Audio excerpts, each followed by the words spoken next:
First things first, I totally forgot to share my official time with you guys from the actual race day vlog. So I will be sharing that just about now.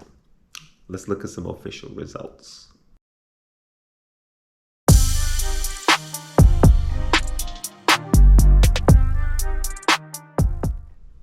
All right, guys, what's up? Welcome back to the channel. I hope everybody's doing good. I just wanted to make this video as a little recap to the Gates River 15K. It was awesome. It was my first elite race in a it's been a long time. So again, really good experience out there. And yeah, so this race, hear me, we ready to race again. Let's go. Now this this video, I'm just gonna go through just kind of things on my end, my thoughts, and just some data from Garmin as well. So let's get started. This one's not gonna be long. It's gonna be quick. All right. So for this race, I was thinking about it more so like the first 5K, the middle 5K, and the last 5K. So I know maybe there's a lot of you guys who you're running and training in miles. I actually run and train in kilometers. I just find I like to, I don't know, it just works better in my head if I'm running a 5K and then I'm thinking about each kilometer, right? 1, 2, 3, 4, 5 versus 3 miles. So whatever works, whatever floats your boat, you know, whatever helps you to pretty much, you know, go out there and do your thing. But that's just kind of how I process the race as far as just thinking about the distance and how I'm gonna manage my energy over the distance, was to just pretty much break it up into 3 5Ks.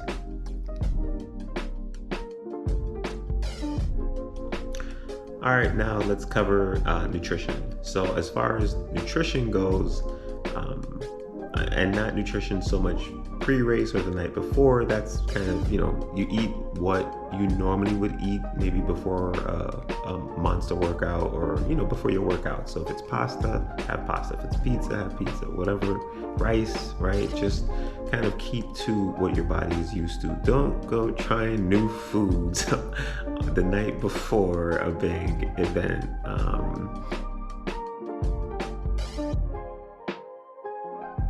All right, so as far as within the race itself and keeping myself, you know, as far as nutrition goes during the race, my plan was kind of like always. Before every race, I will take a Morton's gel, caffeinated, and then depending on how long I'm out there for, so obviously a half marathon, then I will carry extra gels with me, and I will take water on the course. So the course had plenty of water. I believe there were 7 stops for water, and the nutrition as far as the Morton's goes, I took one, and I think I carried 3 just in case I lost one, you know, just in case one pops out or leaves my hand, I had an extra one. I did only wind up using 3 total, so 1 at the beginning and 2 more. And I guess I'll cover that when we're going through the data as far as where I took those gels. So just know that 15 minutes before the race began, I took that first gel and took some water, and that was overall. It does have my 5K split here, but you know, we're missing the 10K split, unfortunately, but I think we could probably do the math. I don't know. But 5K split was about 18:19. Split pace at the time was 5:54 per mile. And then we have my 8.3 mile time is 50 minutes flat. And we have this 8.3 to the finish of 5 minutes and 21 seconds. So those are my official results. 55:21. I think that's good. So just taking it as it comes, it was a good effort. And yeah, let's get into Garmin and take a look at some of that data. All right, so let's just go through a couple pieces. Now, like I said, 15K is not a distance I'm familiar racing, but in this situation, what I thought about as far as my racing strategy, I figured let me treat it like a half marathon, which I'm very familiar with. So I figured if I can run it like a half marathon, then I should be able to negative split because I'm not quite going the full distance. So that was my train of thinking. I'm going to break it up into three parts: the first 5K, second 5K, third 5K, and I'm going to just run it with that effort I would run the half marathon at. So that was my race strategy. And for the most part, like I said, this can definitely help if you're running a longer race, a marathon, half marathon, but really any race. I This is kind of how I process. So as I said, I run in kilometers and not so much miles, but it'll work either way. I just like for 5K, I like to just focus on each kilometer, 10K, each kilometer. And if it's longer, such as the 15K, then I will cluster it into, groups of 2 or 3 miles. All right, so let's get into this here. So Garmin says this was a threshold benefit. I think I agree. So not too bad. Burnt a good bit of calories during this day. Over 1,000 calories burned. Didn't sweat as much. It wasn't as hot as I thought it would be. We definitely had a good breeze, but it was warming up as we kept running. So that was the other portion there. So not too bad as far as running dynamics goes, 175 steps per minute. And if you guys are unfamiliar, they say, 180 is optimal. And that's something, I guess, efficiency wise. So 175 is pretty sweet, especially since, well, yeah, let's talk about the course. So the course itself was not completely flat. We took off, and from the point where we took off, we were going up and down and around. So there is a bit of undulation throughout the course. We head up the first bridge, which is the Main Street Bridge, pretty much right away. But for the most part, after that, you're just kind of running through the downtown. Very scenic, very beautiful, but you are going up and down quite a bit. So you are exerting some energy as you're kind of floating through, this beautiful course. And then, of course, you have the Monster Bridge at the end of it all. If the course wasn't enough, you still got to climb this thing to get to the finish. So for the most part, not too bad. And then let's just come here. And as far as pace goes, we kind of have the pacing already. So Garmin has me at 351, but per the official results, 351 is more like a 552 per mile. Per the official results, I'm closer to 558 per mile, 557. So that's that. Let's look at laps wise. So like I said, I pretty much wanted to approach this like a half marathon, and that's exactly how I broke it down. Not so much per kilometer, but per 5 kilometer. So my focus was just to focus. My focus was just to focus. Yeah, it was to focus. But the first 5 kilometers, the first 3 miles, I just wanted to get into a rhythm and kind of just let my body warm up and get ready to race. They say in a lot of races, the races start at the back end. So that is true for me. My body warms up, and 9 times out of 10, I'm running faster at the end of the race than when I first started. So, and that's just paying homage to some of the injuries I had prior and just making sure I'm listening to my body and I'm not going out there running too fast and my body feels like a hot mess and, maybe I have to pull out or something like that. We don't want to pull out. So I make up that I guess slower pace in the beginning, usually towards the end. Now, like I said, this course was crazy. It was undulating. It was a damn good time. I'd return for some more of this pain cave.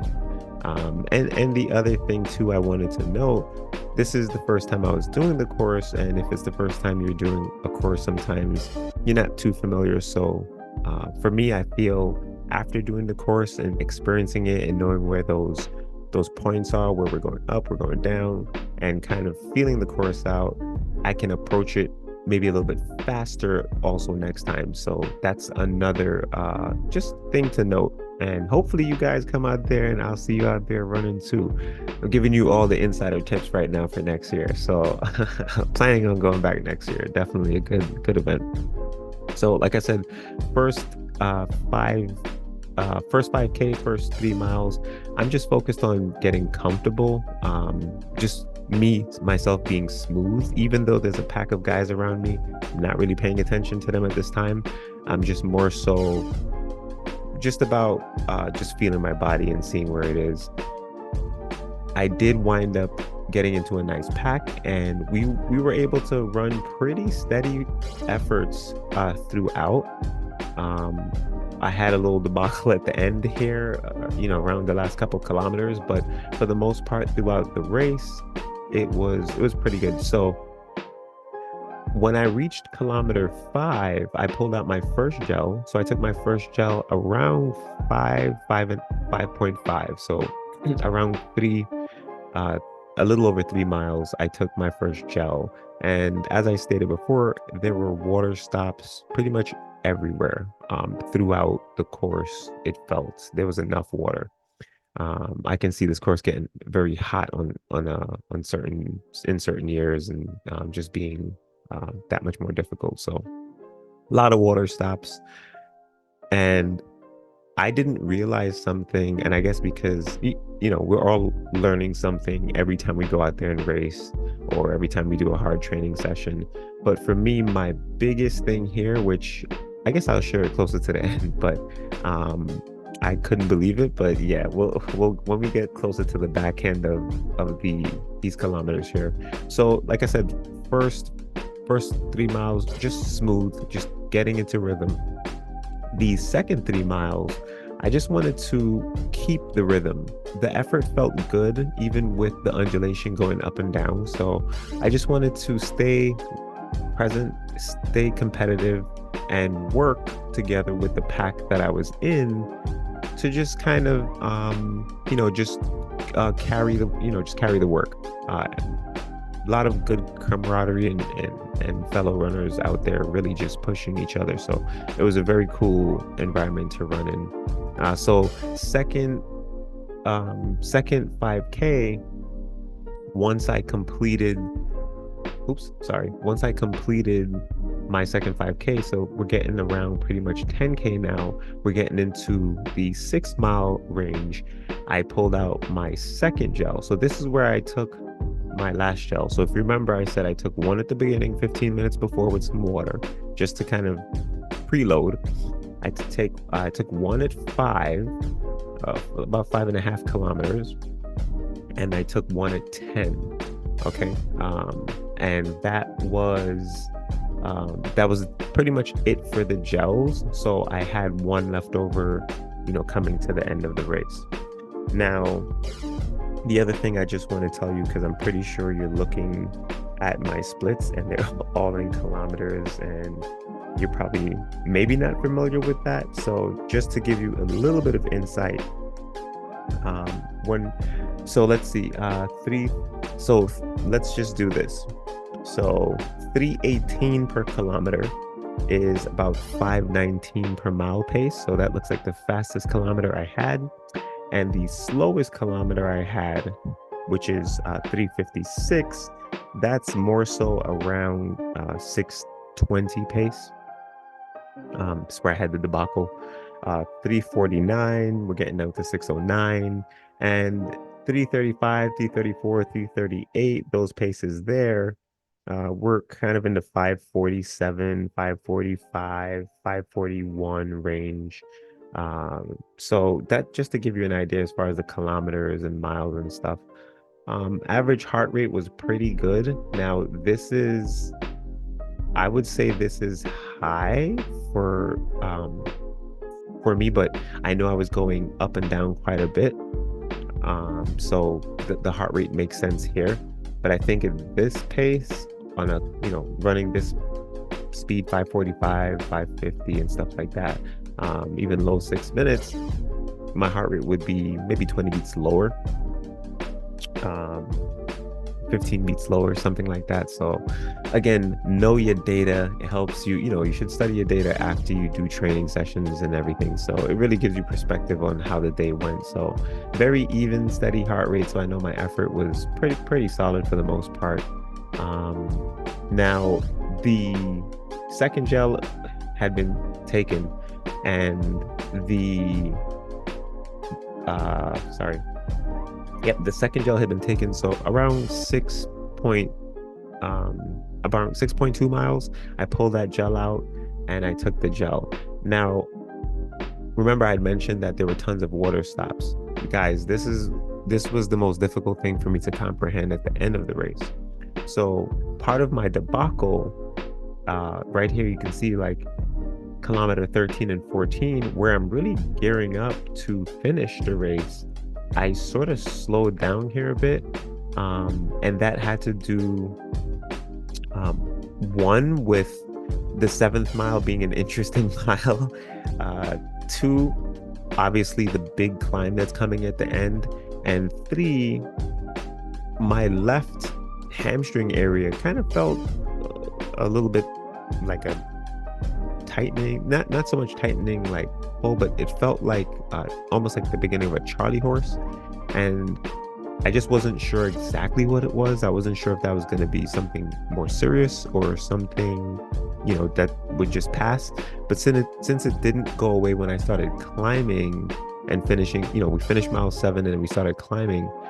Since it didn't really go away and it kind of lingered, I wind up pulling off to the side to just stretch my left leg out a little bit, and then kind of just picked up and continued up the hill. So the runner I was running with at this time, which pretty much from 5 miles, I would say, to that about 7.5 miles, where we kind of, I guess, got to the bridge, and that's where I had to let him go. Yeah, I just wanted to make sure longevity for me. So if that means I have to kind of pull up, even though I don't want to, then, I'll take care of my body first. Now, I was super excited. I don't know if you guys do any hill training, but I was super excited to actually attack the bridge. I fear no hills ever. Okay. Hills are pretty fun. It's good to just, push yourself to that limit, especially running uphill. That's one of the toughest things you can do. So I was pretty excited because I knew I had some hill training in my legs, and I run hills pretty strong. So I was looking to actually overtake the gentleman I was running with, and pulling over to the side, I didn't let it really deter me or devastate, or change the mindset. I just became more determined, but carefully. I didn't want to overextend myself and, wind up hurting myself. So I took my time, got up the hill, and then I opened up a little bit on the downhill, and I was able to catch up with another runner who had passed me as I stopped and make my way down the hill. I noticed that I was still feeling a little bit of that feeling, in my left hamstring area. So I didn't push as hard as I wanted to down the hill, which is perfectly okay. It looks like I was, closing down 318 and faster, I think. So this right here is 231 per kilometer. This is around the last maybe 400 meters, 330 meters, where we were flat, and instead of back kicks, right, where your heel touches your butt because you're running so fast, I tried to lift my knees to kind of pick up the pace versus, just really hammering. So I just had to make some slight adjustments towards the end of the race, just based on what I felt coming up the hill um, initially. So it was overall, though, minus that, this was a phenomenal race. I enjoyed this. I would do this again in a flash. And here's the thing, guys. When I was running, I stopped at every water stop. It was progressively getting hotter. And what was happening, we were running at these paces here. So, 335, 334. So 545 per mile, 547 per mile. And when the water stop would be coming up, I would speed up a little bit just to clear myself from the other runners. Grabbing the cup of water was perfectly fine, but I did not think about this or process this until talking to my wife after the race. I wasn't able to get water into my mouth during these times. I don't know. I never had this issue, but I also think I wasn't running as fast for even the half marathon. So it was much easier to put water in your mouth at 6:10 or 6 minutes a mile than 5:40, I guess, or well, maybe 5:20, 5:25, because I sped up just to make sure I had space to get water. So that was kind of a big lesson for me. I told my wife I'm going to stick my kids out there with cups in their hand, run by at 5:20 and try to drink it. So I did have some difficulties. I was, however, able to make sure my face was well hydrated, and my body, a lot of that water fell on my body, which kept me cool. I poured 1 cup on my head, which kept me cool, but I was not able to get water into my mouth for some strange reason. And yeah, just being competitive and everything, and I felt okay during this time. I didn't really process to slow down, drink the water, and speed up. I wanted to make sure I was present in the pack and continuing to work with these guys and girls. So, yeah. So, just that could have been worse, but I did hydrate nicely the night before. I just missed my hydration during the race. So the plan was the first cup of water into my mouth, the second cup I could throw on my body, the third cup on my head. And once I grab that next gel, you just repeat the process and kick it into the finish line. So didn't exactly work out that way. Didn't get too discouraged on the bridge, having to just come to a stop and pull over and just check myself and make sure everything was okay. So can't be mad at that ever. I still was able to, I think, run a pretty decent time. So I'm looking forward to going back next year and destroying this. But all right, guys, that's about it for me. I just wanted to kind of recap with you guys and just kind of cover some things. So, overall, a really, really good race. I am looking forward to going back to this next year. Hope you guys are coming out there because I am trying to destroy this thing next year. Just massive PB. Okay. I don't know what it's going to be yet. We'll see. But just now knowing what the course is, knowing that we have the support we have and how well organized it is, really takes your mind off of a lot of things. And yeah, so next year we're looking to run even harder. And currently I'm actually looking for my next race. So if you guys have any suggestions, I'm in Florida, but I'm willing to travel to places like Houston and Atlanta. I'm originally from New York, so New York, I'm with it. Let me know. I'm coming. But yeah. Yep, that's it for the most part, guys. Like, subscribe, share if you want. I hope you guys are awesome. And yeah, keep it pumping. We'll keep in touch.